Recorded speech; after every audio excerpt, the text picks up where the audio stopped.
Shalom Bapak Ibu Saudara-saudaraku yang dikasihi Yesus Kristus. Selamat bertemu kembali dalam sapaan firman Tuhan buat kita hari ini. Semoga kita dalam keadaan yang sehat. Tetaplah semangat, tetaplah mengandalkan Tuhan dalam hidup kita. Dan teruslah mendengarkan firman Tuhan supaya kita kuat dan supaya kita juga diberikan jalan yang benar untuk menjalani kehidupan kita. Amin. Firman Tuhan yang menjadi renungan bagi kita hari ini yaitu yang terambil dari Yesaya pasal yang ke-44 ayat yang ke-21. Tapi sebelum kita mendengarkan firman Tuhan, marilah terlebih dulu kita berdoa. Kasih karunia dan damai sejahtera dari Allah Bapa dan dari anaknya Tuhan Yesus Kristus, itulah yang menyertai hati dan pikiranmu sekalian. Amin. Yesaya pasal yang ke-44 ayat yang ke-21 dikatakan demikian. Ingatlah semuanya ini, hai Yakub, sebab engkaulah hambaku, hai Israel. Aku telah membentuk engkau. Engkau adalah hambaku, hai Israel, engkau tidak kulupakan. Demikianlah firman Tuhan. Bapak Ibu Saudara-saudaraku, ketika kita sedang sakit, apakah yang kita butuhkan? Ketika kita sedang mengalami persoalan dalam keluarga, apakah yang kita butuhkan? Dan ketika kita mengalami hukuman, apakah yang kita butuhkan? Dan ketika kita juga mengalami ketidaktenangan, ketidaknyamanan, ketidakdamaian, ketersiksaan, penderitaan, apakah yang kita butuhkan? Saudara-saudara, hanya satu jawabnya, yaitu pemulihan. Kita dipulihkan. Kalau kita sedang sakit, kita dipulihkan, disembuhkan. Kalau kita sedang mengalami pertengkaran yang hebat bersama dengan keluarga, kita juga dibutuhkan. Kita juga membutuhkan pemulihan. Baik itu hubungan antara suami dan istri, antara orang tua dan anak, dan juga antara keluarga-keluarga yang lain. Demikian juga kalau kita mengalami pergumulan-pergumulan yang berat dengan situasi kehidupan ini, kita juga membutuhkan pemulihan Tuhan. Saudara-saudara, setiap orang membutuhkan pemulihan. Tidak ada orang yang tidak membutuhkan pemulihan. Dan pemulihan itu ada ketika Tuhan masih mau mengasihi kita, masih mencintai kita. Sebenarnya saudara-saudara, kita tidak perlu ragu bahwa cinta atau kasih Tuhan kepada kita, bahwa kasih Tuhan itu setia sampai selama-lamanya. Yang menjadi persoalan kepada kita, bagaimanakah kita mau kembali, mau mengenal, mau berbalik dari jalan kita yang salah, dan memohon ampun kepada Tuhan dari setiap pergumulan-pergumulan kita. Maka Tuhan akan membukakan jalan, akan melakukan pemulihan demi pemulihan. Dan yang sangat dibutuhkan saudara-saudara, dan ini yang paling kita butuhkan, yaitu ketika kita dimaafkan, diampuni dari segala dosa-dosa kita. Itu kebutuhan yang paling utama dari setiap manusia. Siapapun dia butuh diampuni. Itu. Jadi makanya saudara-saudara, orang yang diampuni pasti hatinya tenang. Orang yang diampuni, dimaafkan dosanya yang sudah dihapuskan, tidak diingat-ingat lagi oleh Tuhan, maka dia akan hidup dengan tentram, hidup dengan damai sejahtera, bahkan dia akan bersukacita dalam hidupnya. Itu. Dan hari ini saudara-saudara, Yesaya mau mengungkapkan kasih Tuhan dan cinta Tuhan. Dia tetap mengasihi bangsanya, bangsa Israel, sekalipun mereka sudah jatuh ke dalam pembuangan. Itu. Dan inilah yang mau disampaikan kepada kita saudara-saudara hari ini, ya. Ingatlah semuanya ini, hai Yakub, sebab engkaulah hambaku, hai Israel. Kenapa dikatakan tentang Yakub? Kenapa dikatakan tentang Israel? Yakub pernah menjadi seorang pelarian ketika dia mengambil hak sulung abangnya.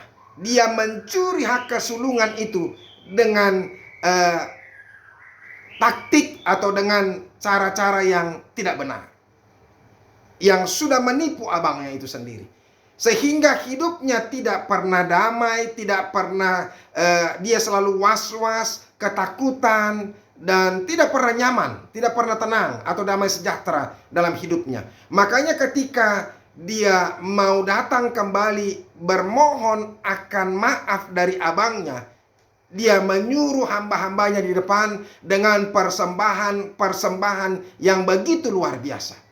Apa artinya? Artinya dia ketakutan. Dia bermohon supaya hendaklah abangnya berbelas kasihan, mau mengampuni dia di segala dosa-dosanya. Apa yang dia sudah lakukan, kecurangan yang sudah dia lakukan sebagai anak bontot, ya, anak yang paling kecil, si adikan yang mengambil hak kesulungan abangnya. Itu. Jadi yang dibutuhkan adalah pengampunan. Demikian juga kita, saudara-saudara. Tuhan itu pasti mengingat kita. Kita adalah bangsa pilihan Tuhan di dalam Yesus Kristus. Allah di dalam Yesus Kristus itu akan terus mengingat setiap orang-orang yang sudah menerimanya menjadi Tuhan, yang sudah dia tebus. Karena dia tetap mengasihi. Ya, aku telah membentuk engkau, engkau adalah hambaku, hai Israel, engkau tidak kulupakan.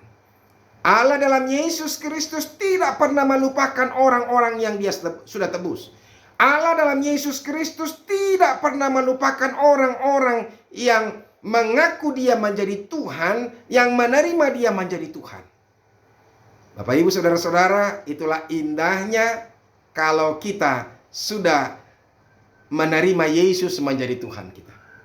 Tidak ada, saya mau katakan kepada kita sekali lagi, tidak ada sukacita bagi orang-orang yang sudah menjadikan Yesus menjadi Tuhannya. Allah tetap mengasihi orang-orang yang sudah ditebus oleh anaknya Yesus Kristus. Oleh karena itu, Bapak Ibu saudara-saudara, ini sekaligus menjadi penghiburan bagi kita, menjadi kekuatan kepada kita, menjadi semangat bagi kita. Apalagi di masa pandemik virus corona ini. Kita membutuhkan pemulihan, kita membutuhkan jamahan Tuhan, kita membutuhkan bagaimana supaya situasi dipulihkan Tuhan menjadi kondusif, sehingga kita boleh merasa aman, merasa nyaman, merasa tentram tanpa ada rasa ketakutan. Karena apa? Karena kita dikasihi olehnya. Dan yang kedua, karena apa? Karena Tuhan mengampuni kita. Oleh karena itu saudara-saudaraku, mintalah pengampunan kepada Tuhan. Sadarlah akan kekurangan-kekurangan kita. Terlebih masa pandemik virus corona ini menjadi satu perenungan yang dalam bagi kita. Jangan lagi mau melakukan dosa. Jangan lagi mau menyakiti orang lain, menghakimi orang lain. Bahkan semakin mendekatlah kita kepada Tuhan. Dan semakin kita juga saling membantu, saling mengasihi, saling mencintai satu dengan yang lain. Supaya Tuhan itu berkenan dan memulihkan hidup kita. Percayalah, orang yang sungguh-sungguh datang minta ampun kepada Tuhan akan segala dosa-dosanya dan menyadari akan diri-diri, akan kesalahan-kesalahannya, maka Tuhan akan memulihkan kehidupannya. Tuhan Yesus memberkati. Mari kita berdoa. Terima kasih Tuhan untuk firman-Mu yang sekali lagi meneguhkan kami, menghibur kami, bahwa Tuhan selalu mengingat kami, bahwa Tuhan selalu memaafkan kami dan menerima kami sebagai anak-Mu, dan tidak mengingat dosa-dosa kami lagi. Oleh karena itu Tuhan ajar kami untuk berbalik dari Allah, dari dosa, dari Allah yang lain, dari dosa-dosa kami kepada Tuhan. Dan kami menyadari segala dosa dan kesalahan-kesalahan kami, dan kami mau melakukan kehendak-Mu. Maka Tuhan akan memberikan pemulihan kepada kami. Terima kasih Yesus, dalam nama-Mu kami berdoa dan mengucap syukur. Amin. Bapak Ibu saudara-saudara, kita sudah dengarkan firman Tuhan. Di akhir pekan ini, mari kita datang kepada Tuhan dan memohon ampun dari segala dosa-dosa yang kita lakukan. Tuhan memberkati. Teruslah mendengarkan firman Tuhan. Sampai ketemu untuk hari Senin. Besok kita bergereja. Tuhan Yesus memberkati kita. Shalom, sampai ketemu.